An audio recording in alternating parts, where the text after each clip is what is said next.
Shalom Bapak Ibu, saudara sekalian. Puji nama Tuhan kita dapat berkumpul di tempat ini dengan keadaan yang sehat. Yuk kita sebelum masuk ke hadirat Tuhan kita berdoa terlebih dahulu.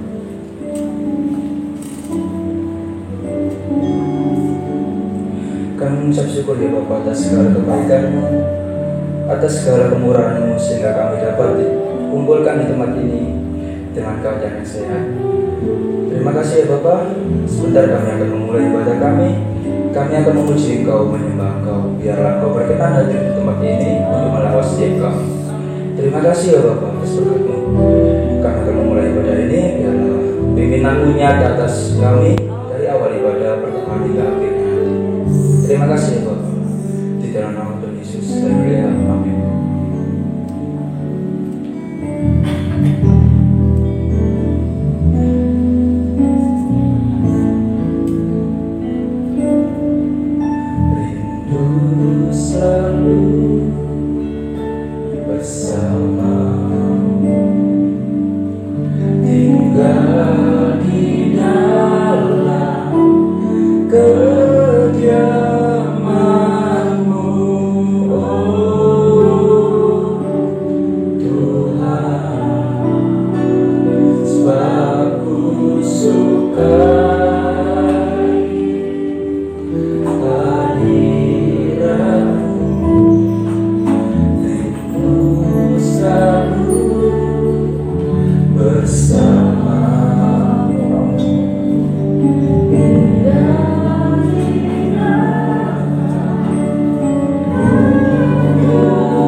Hatiku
menyembahmu dengan segenap hatiku, menyembahmu dengan segenap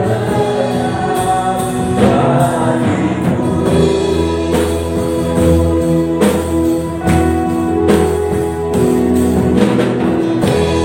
Bagi Dia segala pujian, bermasalah syukur dengan selamanya. Bagi Dia segala pujian, bermasalah syukur selamanya.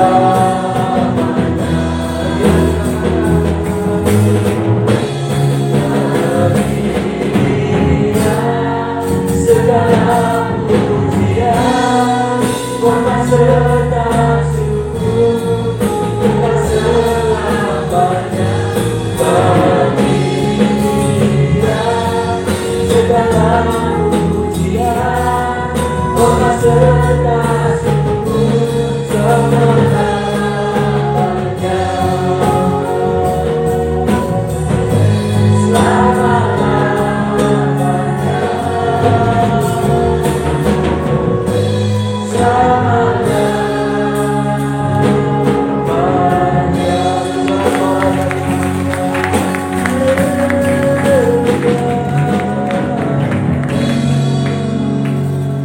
Kami ucap syukur ya Bapak, kami percaya bahwa berakan kuasa Roh Kudus menyata di tempat ini. Terima kasih ya Bapak, kami akan menyembah Engkau, memuji nama-Mu. Kami akan bersuka cita hanya di dalam nama Tuhan Yesus. Haleluya, amin. Ada sukacita? Amin. Siapa yang ada sukacita dalam mereka? Percaya bahwa di tempat ini ada gebrakan Roh Allah. Percaya kuasa Roh Allah nyata di tempat ini. Yuk, kita lanjutkan pujian kita.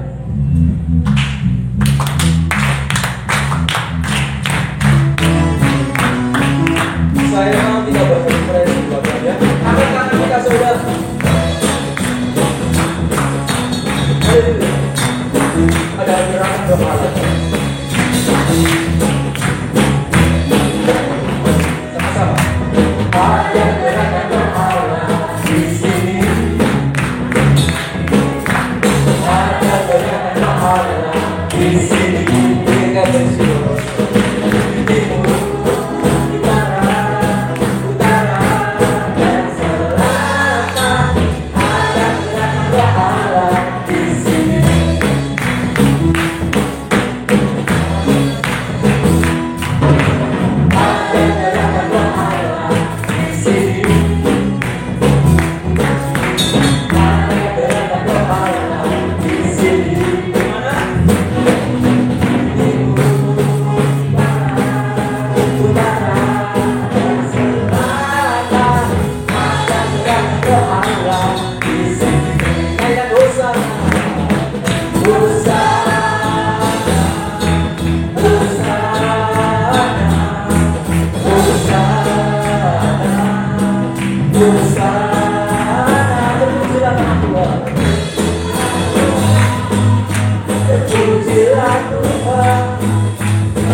Hosanna, Hosanna, Hosanna.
saudara muter, kita curahkan berkat bagi saudara kita.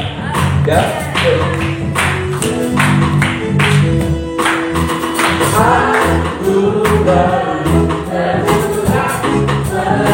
Yang belakang jangan ketinggalan. Minyak baru tercurah.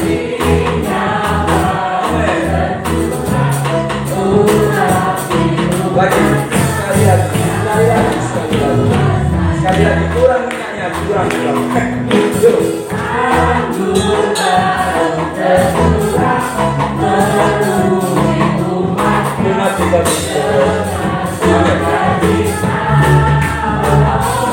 Minyak baru.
Kita sebentar akan mendengarkan firman Tuhan.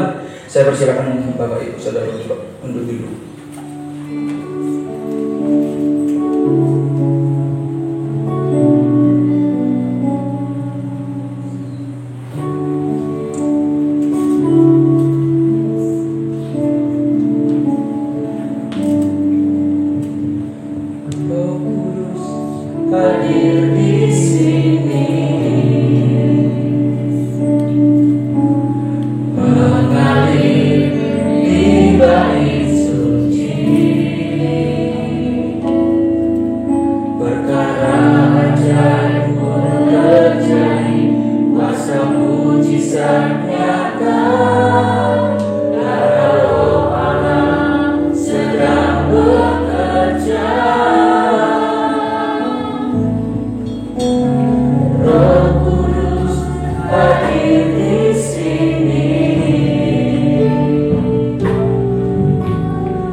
Biarkan musik saja.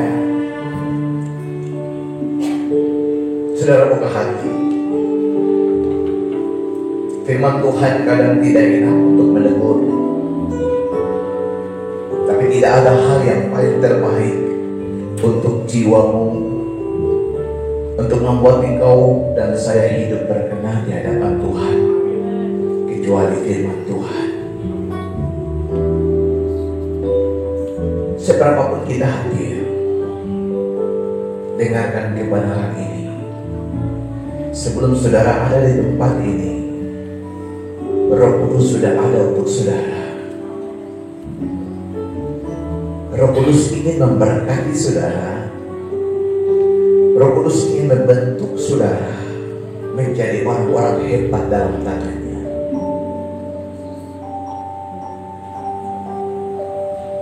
Tuhan, kami mengasihimu lebih dari segala sesuatu, karena Engkau terlebih dahulu mengasihi kami. Kami bersyukur Engkau ada di tengah-tengah kami. Kami tidak sendirian.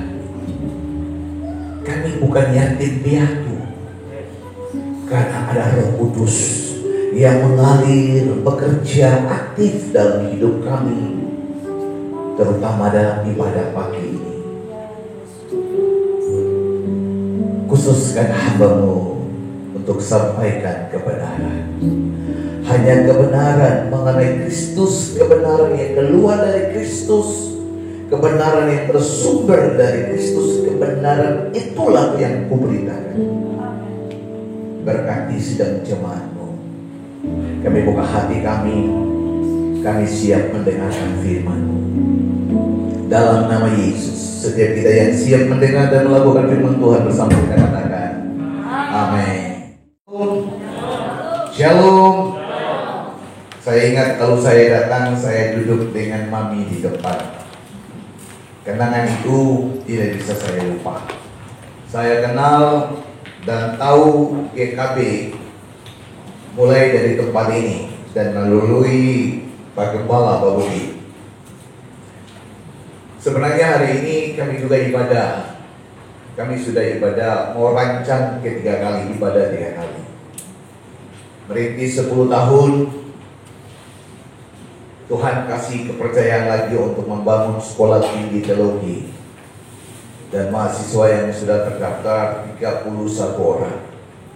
Saya bersyukur Allah membawa pelayanan kami naik. Dan saya percaya orang-orang yang melayani Tuhan dengan ketulusan hati akan dipromosikan oleh Tuhan. Orang-orang yang setia dalam pekerjaan Tuhan tidak ditelantarkan oleh Tuhan, tetapi ada pemeliharaan Allah mutlak atas hidup orang-orang yang mengasihi dan melayani Tuhan. Saya lihat anak-anak muda, kita kasih aplaus dulu, kita kasih tepuk tangan dulu buat anak muda tadi. Keren. Kalau musik gereja saya kasih nilai A. Bagus. Ya. Tinggal dipoles, tinggal jam latihan. Jadi keren. Saya kuat dengan pemuridan. Semua orang yang melayani dengan saya tidak akan berdiri di altar tanpa pemuridan. Tanpa pemuridan, Kristus tidak ada dalam gereja. Karena Kristus memulai gereja dengan pemuridan. Maka gereja wajib melakukan pemuridan dan penginjilan. Saya berdiri di belakang hanya satu karena saya ingat Mami duduk sini, saya duduk sini. Ingat itu saja ya. Saya sudah hampir 10 tahun ya tidak tinggal di sini. Gara-gara Pak Budi nggak undang saya. Kalau undang saya datang. Ya, puji Tuhan. Nama saya Alex. Saudara yang semua ini baru ya, hanya beberapa yang saya kenal. Pak Budi, Ibu sama Ibu Erna, dengan Ibu yang di belakang sana, semua baru. Nama saya Alex, istri saya 1, anak saya 3. Saya mengembalakan gereja Allah Baik. Ini ruangan eksekutif. Kami sekarang tempat gedung yang Tuhan kasih 10x20. Dan itu sangat amat besar di dalam pelayanan kami. Ya, ibadah pagi jam 8 juga. Kami mulai dengan 11, sudah naik sampai 20 orang. Tahun ini kami target 1 kali ibadah harus 100. Kursi masih kosong. Saudara, gereja bertumbuh bukan karena gembala. Gereja bertumbuh bukan sekadar kita berdoa. Berdoa itu bagus, saudara-saudara. Tapi berdoa tanpa tindakan untuk penginjilan tidak ada hasil sama sekali. Maka kursi ini kalau dipenuhi, mau dipenuhi, izinkan Tuhan pakai saudara untuk bawa 1. Pakai motormu sebagai jalan. Bawa orang lain datang beribadahkan Tuhan di tempat ini. Dan saya dari tempat ini saya bilang untuk Bapak Ibu, kalau sudah bertumbuh di tempat ini, jangan pindah-pindah gereja. Surga nanti bingung catat nama saudara di gereja mana. Lah kalau sudah di sini suka senang, semua pelayanan itu ada suka dukanya, ada lemah dan kekuatannya. Tapi kalau Tuhan sudah taruh di sini ya di sini. Jangan lihat di sana Ada makanan, pindah di situ. Oh, di sana ada taket, pindah di sana. Gereja orang Kristen seperti itu tidak diterima di surga. Kalau di sini biar diproses di sini sampai berbuah di sini bagi Kristus. Amin. Amin. Amin. Oke. Saudara tertawa, nanti setelah itu saudara menangis karena firman Allah tidak pernah menghibur saudara. Kebenaran itu menyakitkan. Kebenaran tidak pernah membuat saudara tertawa. Kebenaran selalu membuat saudara menangis. Hari ini saya akan khotbah sumbernya dari sini. 10 tahun saya berdiri melayani pekerjaan Tuhan. Sekarang saya punya 4 wakil gembala. Semuanya anak muda. Tanpa pemuritan tidak boleh ada di situ. Dan banyak gereja yang mengirim tenaganya untuk kami training di gereja kami. Dari UL, musik, kami training. Untuk apa? Sebagai tubuh Kristus kita harus saling memperlengkapi. Betul? GKB adalah tubuh Kristus, GAB juga tubuh Kristus. Maka GAB dan GKB harus bekerja sama.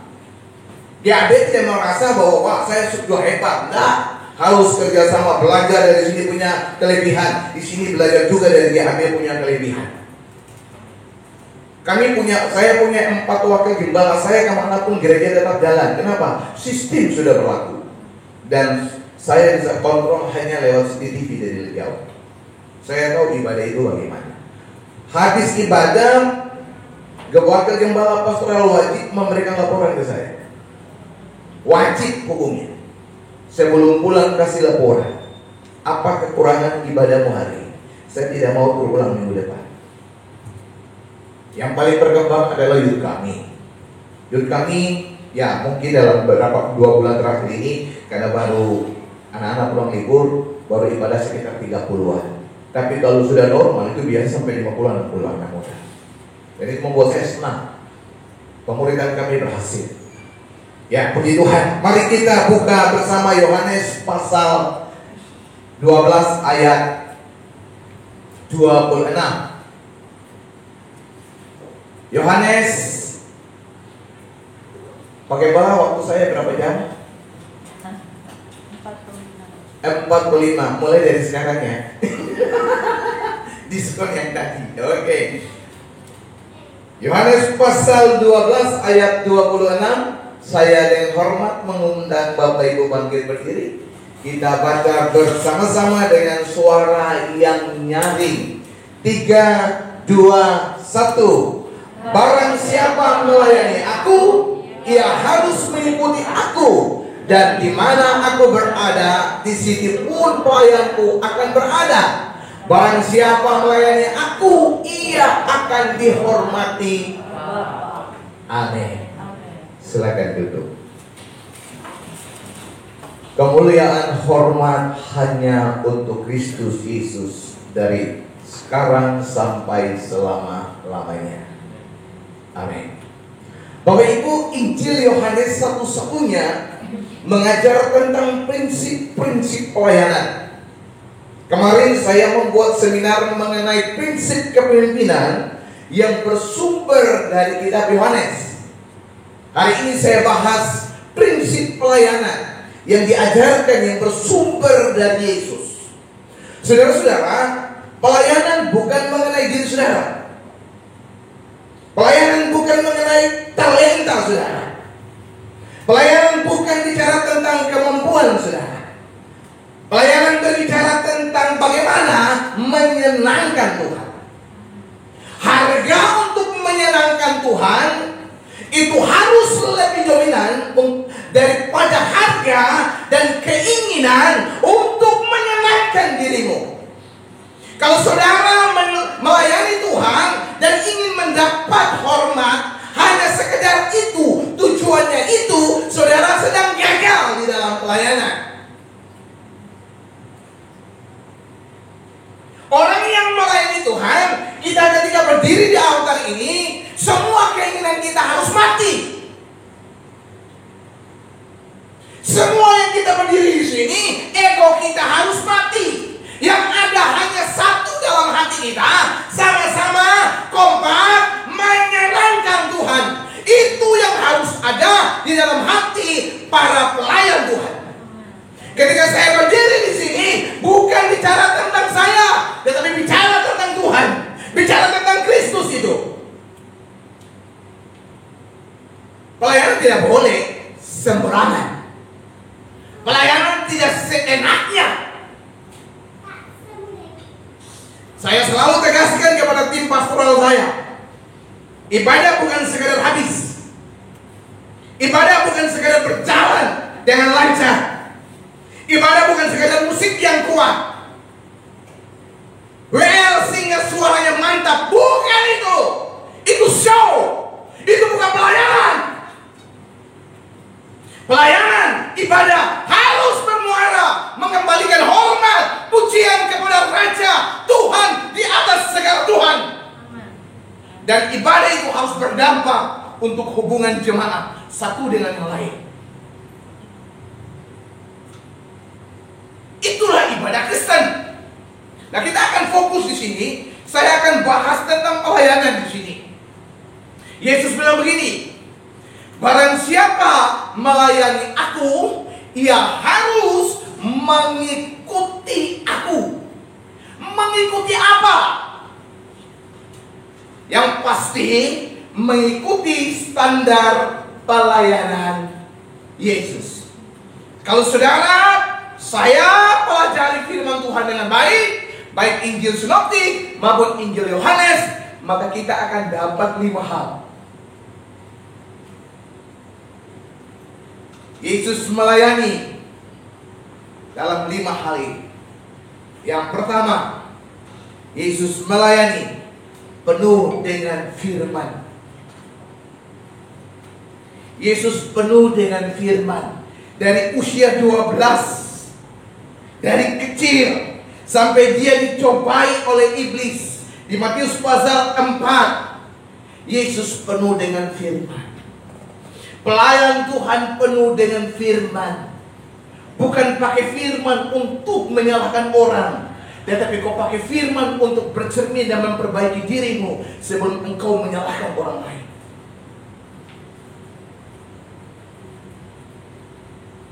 Seorang pelayan tidak bisa dipisahkan hidupnya dari kebenaran.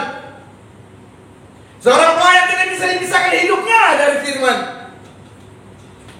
Orang tidak mungkin pegang Alkitab. Orang-orang yang tidak percaya tidak mungkin pegang ini. Tapi orang lihat hidupmu, orang lihat firman Tuhan. Karena hidupmu adalah surat Kristus yang terbuka, yang dapat dibaca oleh setiap manusia. Maka pelayan Tuhan harus penuh dengan firman Allah. Perkataannya, sikapnya, hidupnya harus penuh dengan firman Allah. Firman Allah menjadi kompas dalam segala hal yang dia buat. Membangun program pelayanan, membangun pelayanan firman Allah di depan, kita di belakang. Rumah tangga yang ingin memuliakan Allah harus di dalamnya ada firman Allah. Maka belajar. Kalau kita nggak pernah baca firman Allah, pelayanan di sini ucap firman, tapi nggak pernah baca, itu penipu. Saudara belajar untuk mendisiplinkan diri di dalam hal rohani. Boleh nggak jalan? Saudara sudah salibkan saya di sini. Sebenarnya saya sudah tersalib, saudara. Saya suka bebas jalan. Tapi gak apa-apa, demi YouTube orang ganteng harus terkenal terus. Ya. Kalau di gereja tidak ada orang yang tidak boleh lebih ganteng dari saya. Saya satu-satunya orang yang paling ganteng di gereja saya. Ada, saya usir keluar.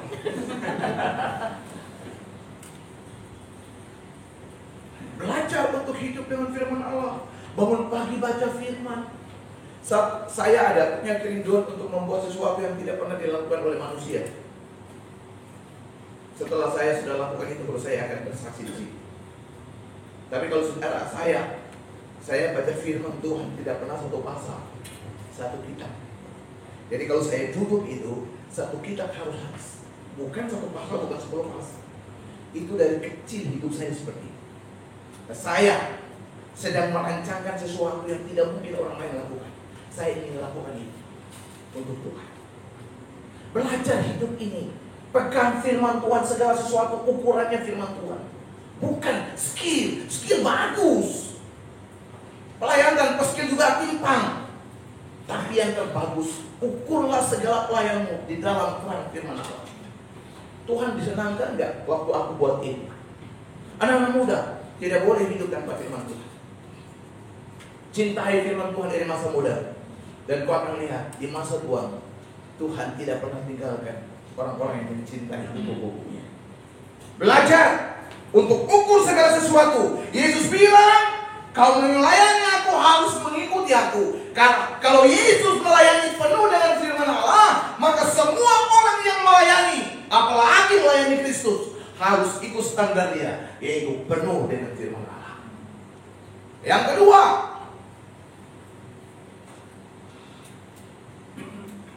Yesus melayani penuh dengan roh. Yesus penuh dengan Roh Kudus. Dari dia lahir sampai dia mau dibaptis, selesai dibaptis, Roh Kudus turun ke atasnya. Dan suara dari saudara berkata, inilah anakku yang kukasihi, kepadanya lah aku berkenan. Orang-orang yang dipimpin, orang-orang yang dipenuhi Roh Kudus, para pelayan Tuhan yang dipenuhi dengan Roh Kudus, selalu mempunyai tujuan menyenangkan hati Tuhan. Saudara perhatikan Yesus. Saya ngajar kristologi. Yesus punya kehendak bebas untuk menolak segala hal. Tapi Yesus menaklukkan semua keinginannya di atas kepentingan Bapa. Pelayan Tuhan harus seperti ini. Mungkin waktu latihan saudara lagi sibuk, saudara harus tinggalkan kepentinganmu, baru latihan di gereja. Dan bisa korbankan latihan untuk kepentinganmu. Kalau kau penuh dengan Roh Kudus, kau akan mengorbankan segala sesuatu dalam dunia ini untuk menyenangkan Tuhan.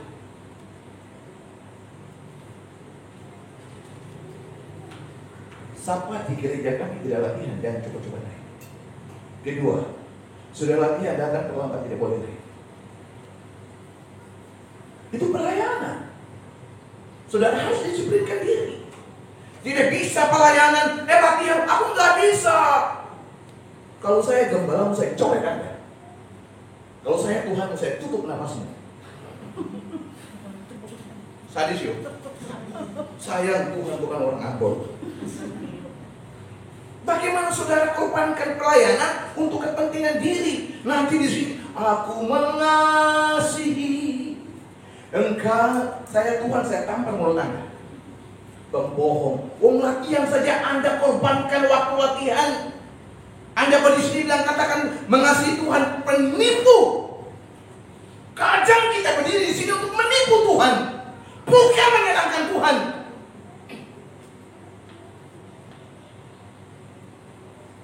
Wih, wajahnya begini. Orang ini baru datang sudah marah-marah, saya wajib marah. Mau masuk surga? Lu pikir masuk surga seperti masuk mall? Masuk surga nggak gampang. Saya bilang yang masuk surga tidak segampang yang Anda pikirkan. Surga bukan mall, buka pintu masuk. Enggak. Surga tanpa standar nggak bisa masuk.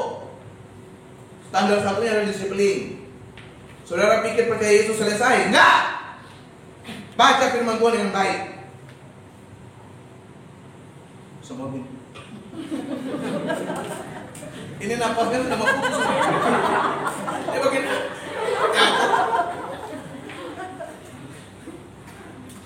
Aku minta tisu kok. Saking semangat keringat aku. Aduh, terima kasih Nona manis. Sudah punya pacar? Sudah punya. Hah? Sudah punya. Tanya siapa yang jawab siapa? Lagi sama lu.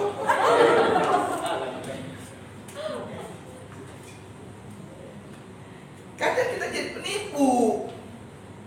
Tapi kalau ditanya kita melayani. Ya, melayani dalam penipuan.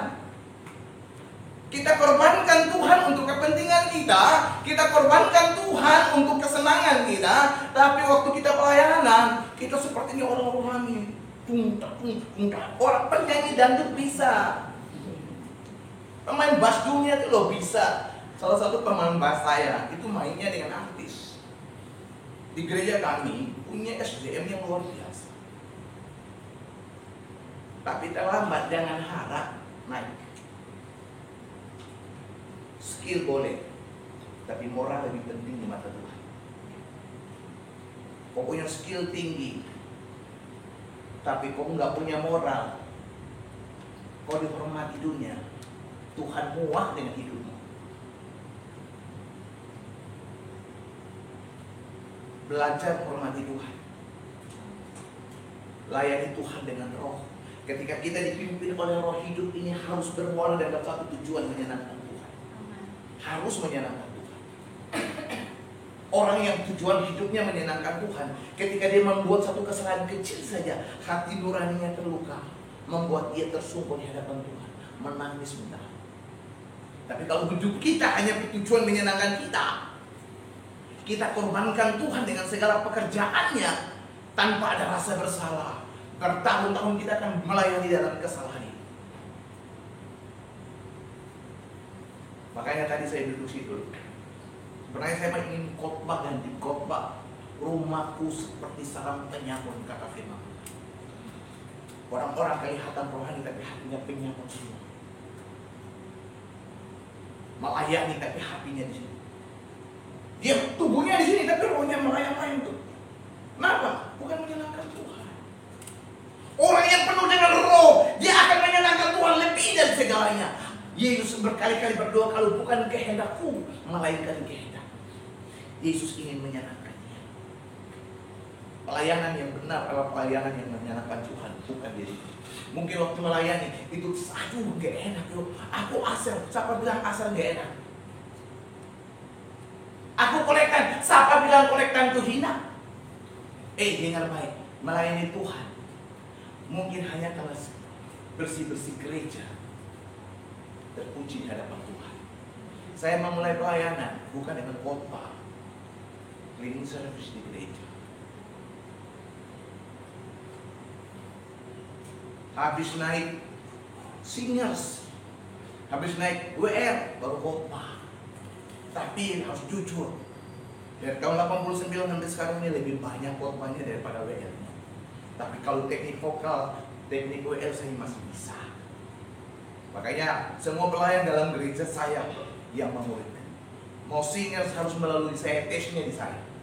Suara nggak bagus, nggak boleh. Ngapain suara miring suruh menyanyi? Malaikat kan bingung. Suara cari di nada sulit, kok ngapain suruh nyanyi? Tidak ada SDM, ya sudah, lebih baik kita nyanyi daripada rusak. Kadang-kadang kita lebih pilih rusak daripada memperbaiki keadaan gereja dalam pelayanan. Tapi anak muda tadi, sini dulu, saya perlu kamu dulu. Suaramu bagus. Pas ini, sudah penakut ini, takut. Dipeluk orang ganteng kok. Keren, suaramu dulu, keren. Keren, mantap aja terus ya. Corona. Oh, akibat corona. Oh gitu, corona pergilah kau. Suaranya keren, tepuk tanganku dulu.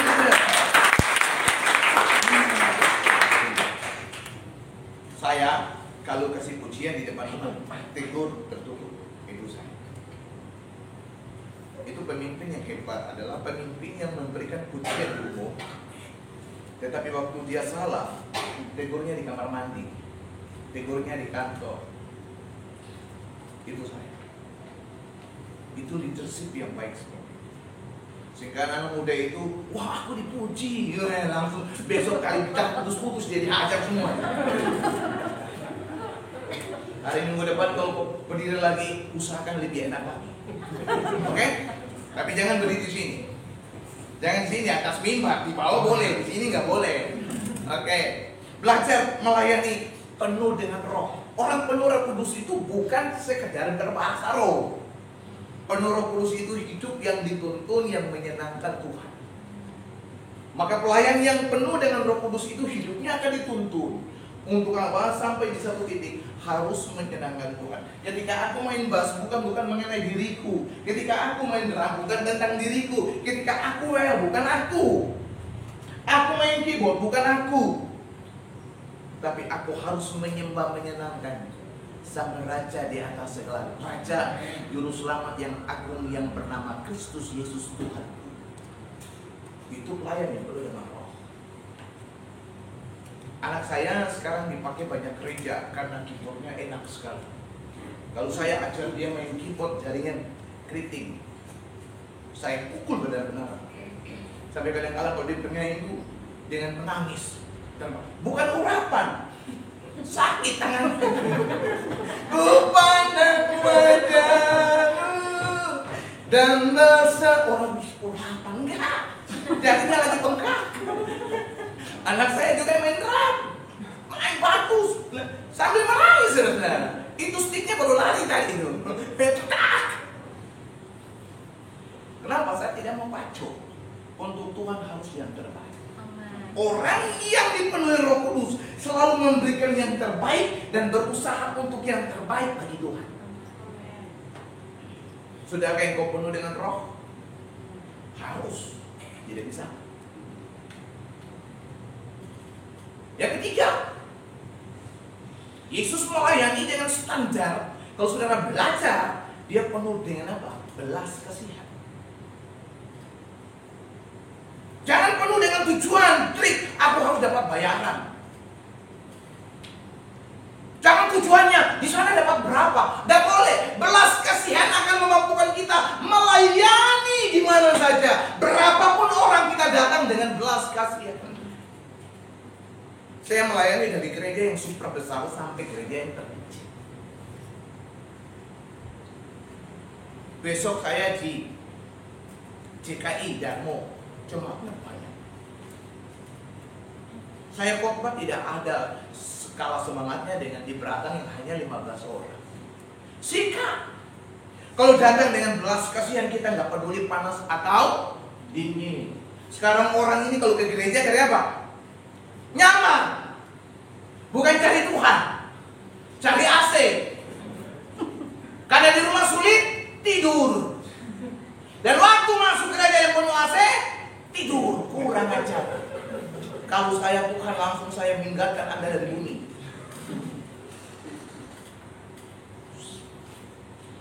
Gereja kami cukup tinggi. Tapi saya kalau khotbah, saya kan jalan. Jadi bagaimana mungkin orang bisa tidur? Pilatus lewat, Herodes lewat, bagaimana bisa tidurnya? Biar mau tidur pun, saya jalan langsung. Ya untungnya begitu. Orang banyak sekarang bukan cari Tuhan, datang ibadah bukan untuk menyenangkan Tuhan tuh. Datang dengar khotbah, pendetanya lucu-lucu yuk. Kalau mau cari pendeta lucu, ikut stand up comedy. Mimbar ini bukan tempat lucu-lucu. Mimbar ini untuk sikat Anda, memperbaiki Anda, memperbaiki saya. Jadi yang lucu-lucu itu di stand up comedy. Kebenaran gak ada lucunya. Kebenaran itu menyakiti Anda. Jadi kalau cari pendeta, apalagi yang punya karunia, lihat wajah saya. Wajahmu jelek, ngapain gue lihat? Lihat, belum mandi loh. Firman Tuhan. Orang cari bukan firman Tuhan, tapi cari karunia nubuat. Banyak gereja seperti itu. Kalau di saya tidak suka. Saya dari kecil penuh dengan Roh Kudus, bernubuat, memanifestasikan karunia-karunia Roh Kudus dalam pelayanan. Tapi saya nggak suka. Lihat saya, Roh Kudus berbicara. Roh Kudus nggak ngomong begitu kok. Yang ngomong itu kamu. Kamu atas namakan Roh Kudus. Orang yang penuh belas kasihan, dia datang mencari Tuhan. Gak peduli siapa pengkhotbahnya, dia akan dengar kebenaran. Di gereja kami, saya jadi favorit. Jadi kalau saya tidak khotbah, beberapa keluarga itu tidak mau ibadah. Saya bilang ini, kalau model begitu lebih baik tinggalkan gereja ini. Kok akan jadi batu sendur untuk orang lain. Semua hamba Tuhan pusat sama. Semakin siang semakin tidak jelas harapan. Wajah-wajah sudah tidak betul-betul. Ini kalau ada coklat saya bagi satu-satu ini supaya semangat lagi. Belajar, punya belas kasihan. Punya belas kasihan untuk gereja. Saudara ada di sini kan? Ini rumah saudara? Ini rumah saudara? Ini rumah saudara? Bukan sekadar gereja, ini rumahmu. Kalau rumahmu rusak, itu jawaban gampang loh. Sudah lakukan belum jawaban itu? Kursi masih kosong, enak aja ibadah. Gak punya belas kasihan untuk orang lain. Nah saya kasih trik. Pak Budi bikin undangan kecil-kecil. Habis ibadah, satu orang dibawa kasih tugas satu undangan itu untuk mengundang satu. Tapi undang orang yang tidak bergereja. Jangan orang sudah setia di sana masuk di gereja kita, gak perlu, gak bagus gitu. Jadi bikin ya itu yang saya lakukan. Kenapa kami dalam 10 tahun bisa berkembang? Ya itu yang saya lakukan. Setiap hari selain peninggalan, setiap hari kami bagi brosur. Habis ibadah, kau punya tanggung jawab satu. Pakai mobilmu, pakai motormu, pakai sepeda ontelmu, bawa satu. Dan saudara tahu, setiap minggu pasti ada 2 orang. 5 atau 6 pasti ada 2 orang. Ya itu modelnya. Satu bawa satu. Nah kalau saudara sudah bertumbuh, diberkati Tuhan di sini, masa saudara keras hati untuk orang lain mengalami hal yang seperti saudara alami? Mari punya belas kasihan untuk gereja di mana Anda saudara ada, di mana saudara melayani. Punya belas kasihan, gereja ini harus berkembang. Saya lihat ada jual dulu, kumpul uang beli gereja ini, bikin gereja ini tempat yang besar. Jadikan tempat ini kerajaan Allah di mana Allah bertakhta dan dimuliakan di tempat ini. Kalau saya ada uang saya beli. Kenapa saya beli? Saya sayang sama mami. Orang tua itu sudah berjuang di gereja ini puluhan tahun.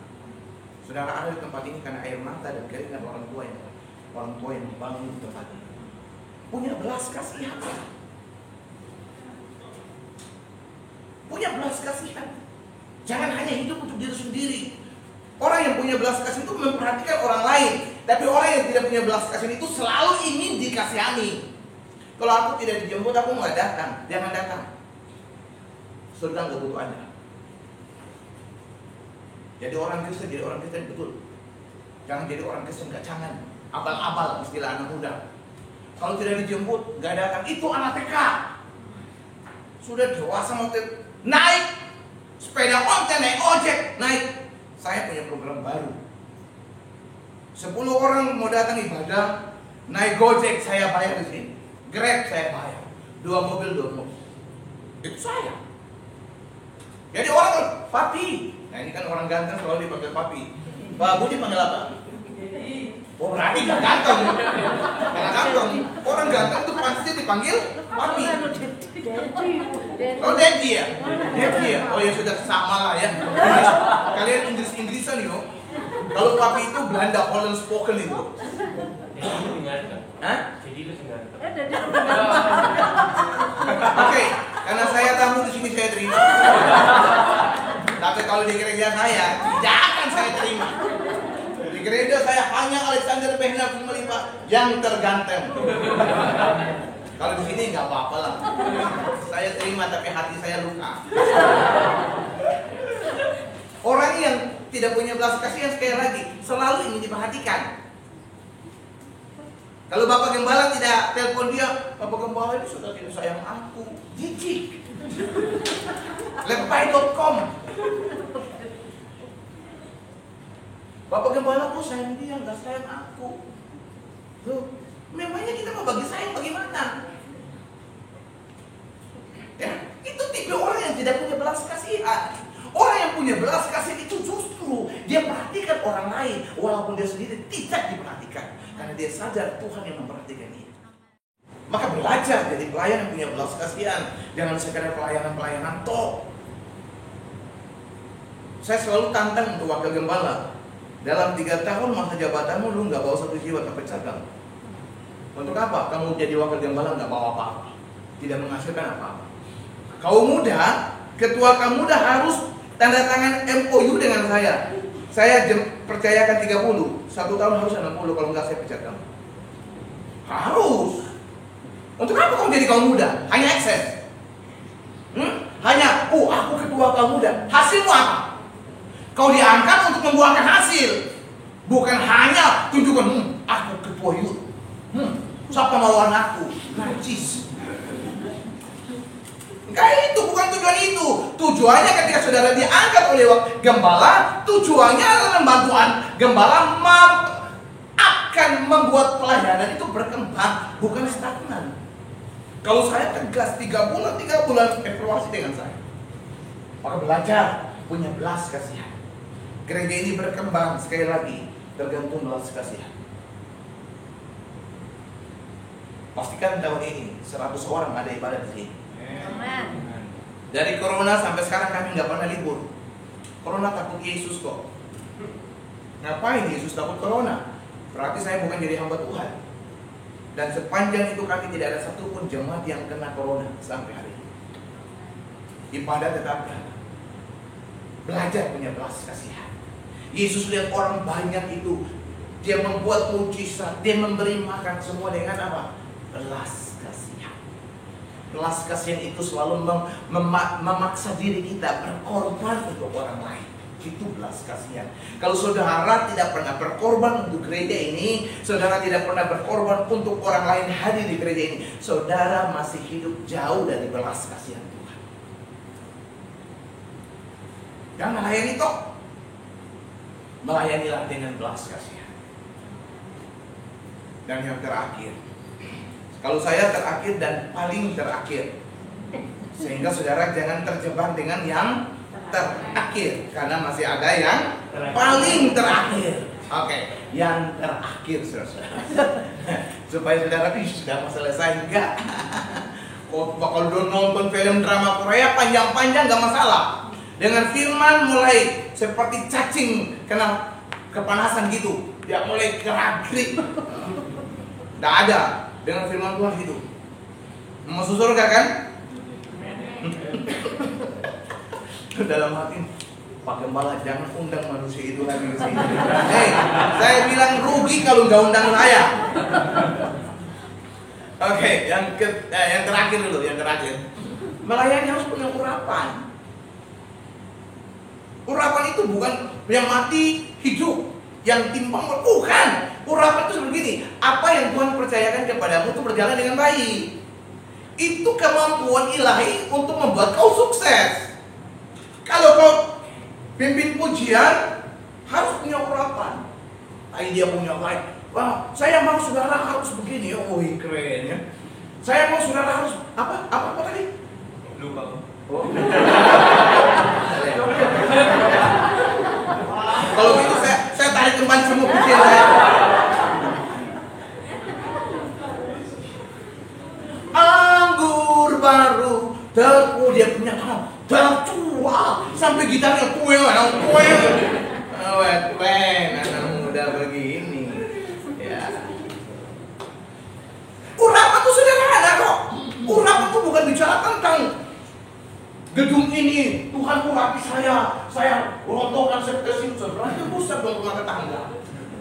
Urapan itu kemampuan Allah membuat saudara apa yang saudara kerjakan itu diberkati Tuhan berhasil. Ketika saudara pimpin pujian, saudara berhasil membawa orang di dalam hadirat Allah. Ingat, WL punya peranan lebih penting daripada seorang pengkhotbah.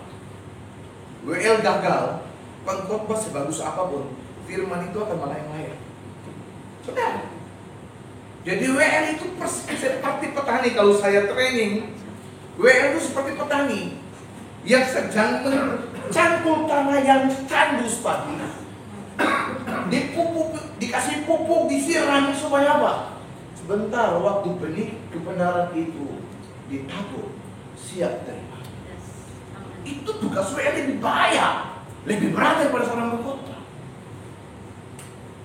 Jadi kalau siapapun yang berdiri di sini, yang WL khususnya, minta urapan. Tuhan urapi aku. Kalau sudah kau pelayanan, jangan jam 8 jangan tidur jam 4. Sudah berdoa urapan Tuhan, tapi tidur jam 4. Urapan hilang. Tidurlah jam 12, jam 10. Supaya apa? Pita suaramu itu jangan rusak. Supaya nada tinggi dapat, overtone juga dapat. Jangan minta urapan tapi tidak disiplin. Mau WL makan gorengan. Ya tiba-tiba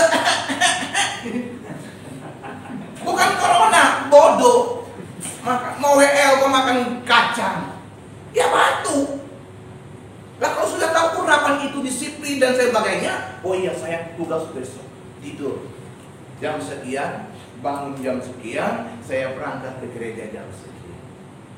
Orang pelayan Tuhan tidak ada punya disiplin hidup seperti ini. Kenapa? Sudah terbiasa dengan membohongi Tuhan.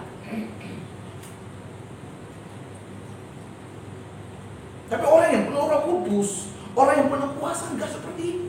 Dia tahu dia melayani, dia sudah persiapkan diri. Saya khotbah ribuan kali saudara. Tapi untuk khotbah saya harus duduk dengan itu. Sampai jam 3, jam 4 malam saya masih duduk dengan itu. Tuhan mau apa? Tuhan, apa yang harus saya sampaikan? Saya tidak akan berdiri karena saya jago hermeneutik, bukan. Saya berdiri bukan karena saya jago hermeneutik, bukan. Saya mau apa yang Tuhan mau sampaikan, saya berdiri. Kemampuan urapan itu, kuasa itu membuat kita menyampaikan apa yang kita terima dari Allah. Dan jangan, para pelayan dengar ya, ketika kau sudah terbiasa berlutut setiap hari dengan Tuhan, doa menjadi gaya hidupmu, itu terasa ketika kau berdiri di sini. Tapi kalau kau malas doa, kau berdiri di sini sama dengan orang konser dangdut. Malaikat cicik lihatnya. Maka pelayan Tuhan itu, kemampuan urapan Allah dalam diri kita untuk mengingat kita tertanam kuat dalam hadirat Tuhan. Ketika kita sudah duduk tenang tertanam dalam hadirat Tuhan, ketika kita berdiri di sini loh, ada atmosfer surgawi yang terbawa. Bukan waktu kita berdiri, tetapi yang kita tanam setiap hari itu terasa ketika kita berdiri di hadapan hadirat Tuhan dan jemaat Tuhan. Maka para pelayan Tuhan tidak bisa lepas dari doa. Lu gak bisa doa, gak bisa, harus doa. Kemampuan urapan itu kita terima dalam hadirat Tuhan, bukan kita punya skill. Maka belajar melayani Tuhan bukan sekedar punya skill yang bagus. Kalau main melodi enak sekali. Saya musisi, saya suka musik, saya bikin lagu. Orang main musik salah, jantung saya sakit. Orang main musik bukan karena punya skill, tapi punya hati. Musisi yang hebat itu mainnya bukan dari tangan, bukan hafal not, bukan hafal nada, tapi dia punya hati. Dia punya insting musiknya kuat. Saya pegang drum tanpa diajar, jadi dalam 1 jam. Saya pegang keyboard tanpa diajar, jadi dalam. Kenapa? Insting. Insting bagus. Tapi terbagus itu insting itu diurapi oleh Tuhan. Suaramu keren. Kalau ada urapan, wow, orang akan menangis. Bukan karena hutangnya belum bayar. Orang menangis bukan karena terjepit tangannya, tapi kemampuan urapan Tuhan itu membuat dia bisa membuat hati orang hancur di hadapan Allah. Ada WL saya Katolik, Santa Maria tak bercelah, ikut saya pelayanan 10 tahun. Dia kalau WL merinding saudara. Dia WL sebelum ibadah mulai tanda salib wajib, karena dia Katolik. Urapan itu. Dia jadi wakil gembala bidang keuangan. Semua keuangan dia yang tengah, bukan saya. Maka belajar. Kalau kita bertolak dari sini, belajar hidup melayani seperti Yesus. Ketika saudara sampai kepada titik kelima tadi, saudara sudah melakukan semuanya itu, baru yang paling terakhir, Anda dihormati. Jadi penghormatan itu terakhir ketika Anda memenuhi standar. Kalau saudara melayani tidak memenuhi standar, saudara sedang melayani dirimu, saudara sedang melayani pekerjaan Tuhan, tapi tidak melayani Tuhan. Itu bedanya. Saudara pulang merasa bangga, Tuhan sedih. Kenapa? Lu melayani gua atas nama gua, tapi lu melayani diri lu sendiri. Kenapa? Standar lu yang lu pakai, bukan standar gua. Jadi pelayanan yang baik yang dihormati Bapa itu pelayanan yang memenuhi standarnya Yesus. Kalau saudara tidak punya belas kasihan, saudara tidak punya kuasa, saudara tidak penuh dengan Roh Kudus, saudara tidak penuh dengan firman, percuma pelayananmu. Saudara sedang melayani dengan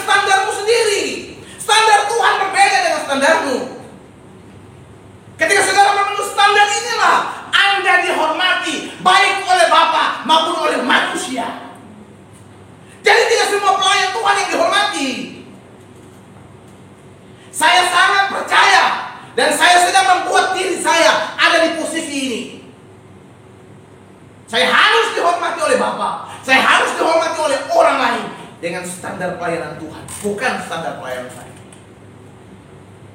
Suatu hari istri saya bertanya kepada saya, semua aturan gereja yang kau buat, jujur dari hatimu, kau terima dari mana? Dari otakmu atau dari hatimu? Kenapa? Karena dia jadi korban terus. Dia wakil pelaksana harian saya. Jadi kalau tidak ada saya, semua wakil gembala bertanggung jawab ke istri saya, baru naik ke saya. Tidak langsung ke saya. Semua tidak ada langsung ke saya. Harus melalui departemen-departemen yang sudah ada. Dia marah sekali. Semua aturan dalam gereja ini itu bersumber dari otakmu atau dari hatimu. Dan lihat dia. Itu emosi. Kau marah? Iya. Bagus. Tandanya aku masih hidup. Karena orang laki nggak mungkin marah.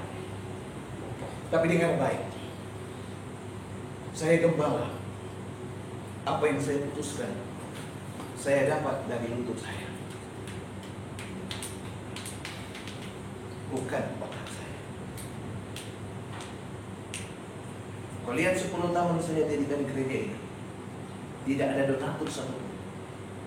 Tapi gereja ini bisa ada tempat kecil sampai 4 set saja.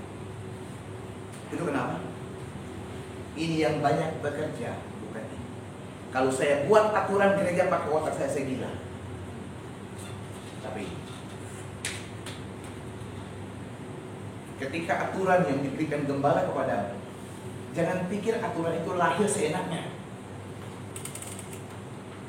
Itu sudah didapat dari ini, bukan ini. Seorang pemimpin yang takut Tuhan selalu membuat keputusannya dengan lutut, bukan dengan otak. Maka ketika saudara nanti didisiplin, ditegur, terima. Wah, aku ditegur sama Pak Gembala, aku nggak mau pelayanan. Bersyukur. Jangankan pelayanan, keluar pun gereja tidak rugi. Untuk apa bimbing orang seperti Anda kalau Anda sendiri tidak mau dibimbing? Tapi sini semua baik-baik ya. Dalam hati Tuhan Allah, saya lihat wajah mereka, ini orang ini bicara kok nggak punya perasaan. Memang kebenaran nggak punya perasaan. Kebenaran tugasnya merusak perasaanmu yang kau anggap benar itu, supaya kebenaran mutlak berfungsi dalam hatimu, dalam hidup. Jadi kalau berhubungan dengan saya, kok tidak akan saudara enak. Saudara akan terus rasa disakiti dengan kebenaran. Saya tidak dipanggil untuk menyenangkan saudara. Saya berdiri sini bukan sekadar Pak Budi undang saya. Saya berdiri sini karena doa saya. Saya sudah berdoa lama supaya Tuhan bawa saya kembali. Tadi saya lewat lagi di GAP, GBI, rel kereta api. Sudah hampir 3 bulan saya tidak khotbah di situ. Saya bilang Tuhan bawa saya kembali lagi. Pasti bulan depan saya khotbah di sana. Belajar. Mari belajar hidup. Kalau saudara mau dihormati. Mau dihormati? Semua orang butuh hormat, oh. Nah, saya tanya Anda, lu suka dihina atau dihormati? Wah, itu saya pikir lama sekali ya. Hah? Dihormati? Iya lah. Udah lama kali kalau ya, seperti filsafat yang susah dia pikir. Nah, sekali aku ngomong sama orang. Ya, aku tanya kau ya. Ya iyalah, aku ini jadi nanti kau tahu gini, tahu ya. Nah, kau suka dihormati atau dihina? Dihormati. Yakin tak? Yakin. Para pelayan Tuhan mau dihormati? Amin. Yang jemaat yang jawab lancang tuh. Yang pelayan Tuhan saja mau dihormati? Amin. Melayani dengan standar Tuhan, bukan standar kamu. Itu baru kau dapat hormat. Kalau saudara melayani hanya sekadar standarmu, mungkin saudara rasa terhormati, tapi rendah di mata Tuhan. Ingat, semua pelayanan bukan mengenai Pak Budi, mengenai ibu, mengenai pemimpin-pemimpin gereja di tempat ini. Pelayanan itu mengenai siapa Tuhan dan siapa Anda. Mari melayani Tuhan. Waktu Tuhan sudah dekat. Jangan sia-siakan. Pakai kesempatan ini. Kita melayani Tuhan. Saya tutup. Ke musik tolong kembali. 45 menit Ibu ya. Ini rumahmu. Jemaat ini rumahmu. Kursi masih kosong. Ini rumahmu. Butuh belas kasihan. Ini rumahmu. Jangan tunggu orang lain yang membangun. kamu yang membangun. Itu orang yang punya belas kasihan. Mari kita bangkit berdiri. Hidup ini adalah kesempatan. Hidup ini untuk melayani Tuhan. Jangan sia-siakan waktu yang Tuhan beri.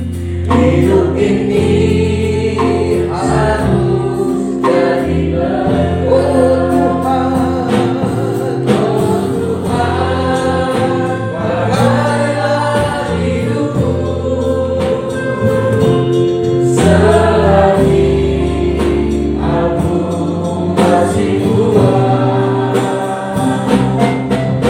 Bila saatnya nanti ku tak berdaya lagi, hidup ini sudah jadi berkat.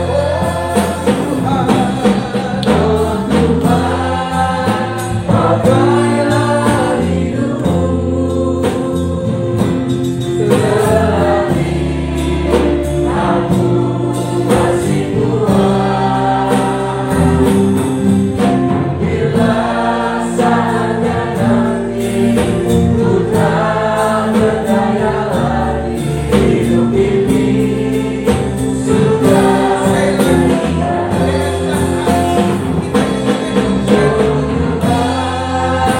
pakailah hidupku selagi aku masih kuat. Bila saatnya nanti ku tak berdaya lagi, hidup ini sudah jadi berkat. Biarkan musik saja. Gereja di mana saudara ada berdiri dengan sebuah perjuangan yang berat. Saudara ada di tempat ini karena air mata. Saudara ada dan melayani di tempat ini karena keringat. Mari ambil bagian. Tuhan tahu saudara di sini bukan sekedar menjadi jemaat, tapi jemaat yang berfungsi, jemaat yang berdampak bersama dengan para pelayan di tempat ini, membesarkan kerajaan Tuhan, membesarkan pekerjaan Tuhan melalui gereja di tempat ini. Para pelayan, layanilah Tuhan dengan disiplin, layani Tuhan dengan kekudusan, layani Tuhan dengan segala standarnya Tuhan, barulah kau dihormati.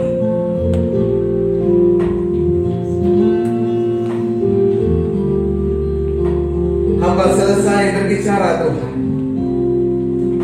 Biar kebenaran ini mengerjakan kehendak-Mu dalam kehidupan setiap kami.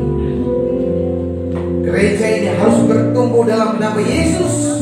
Dan Tuhan pakai semua para pelayan, Tuhan pakai semua jemaat, bersinergi dengan gembala, bersama, bersehati, bersepikir untuk membangun Tuhan, memanggil nama Tuhan di tempat ini, membawa orang lain mengenal Tuhan dan alami Tuhan di tempat ini. Terima kasih untuk kesempatan pagi ini. Hamba-Mu telah sampaikan kebenaran-Mu. Biarlah kebenaran-Mu mempermuliakan nama-Mu sendiri di tengah-tengah umat-Mu. Dalam nama Yesus, penebus kami, Tuhan kami, junjungan kami berdoa. Amin. Silakan duduk, saya kembalikan. Bersyukur selalu bagi kasih-Mu di dalam hidup.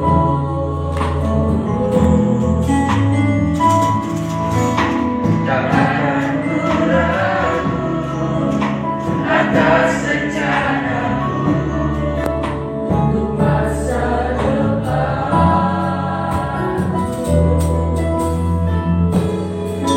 Sebagai Bapa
kami Tuhan, kami mencintai Engkau, kami mengasihi Engkau karena Engkau lebih dahulu mengasihi kami, mencintai kami.